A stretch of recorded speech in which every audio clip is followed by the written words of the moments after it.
Tērā te papakainga o Kāka Horoa I Rotorua e whakamātautau ana I ngā ngāwha o te rohe kia mahana I ngā whare. He kaupapa tēnei e whai honanga atu ana ki te hiahia o Ngāti Uenuku kōpako ki te huaranga ake I o rātou whānau I ngā whare taupua. Kia noho ke atu ai rātou ki ngā whare toitū mō rātou. Anei rā te rangahau a Timoti Tiakiwai. Ko te oranga o te tangata, kai te aroaro o te hapu.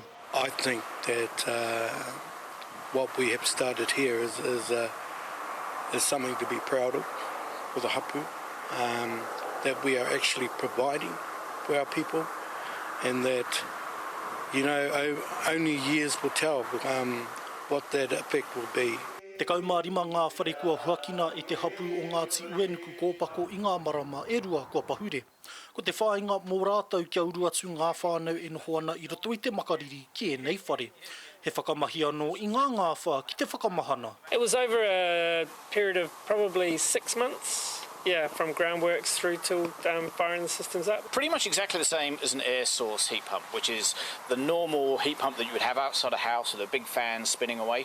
The only difference is instead of using air for that unit, we're taking ground temperature for that unit. So we're feeding in water instead of taking air. He mahitahi tēnei I waenga I te kāwangatanga me te hapu, ai ki te minita take whare a Megan Woods, he mea ako tēnei kia whai māramatanga te kāwanatanga ki hea rātou aroai, ngā take whare. We're learning that these are demonstration funds, that we're going to collect all that data together and we're going to figure out what is it that makes the biggest difference to a household. Atu I tērā, ko te oranga o ngā uri te taonga nui. I think today you would have seen a lot of smiles, maybe even some tears coming out of our whānau that are in the houses, and it just goes to show what an impact that has had on our people. Ko te anga whakamua o te whakaaro ki ao anamata. We're looking at intergenerational, so when whānau leave here, where are they going to go?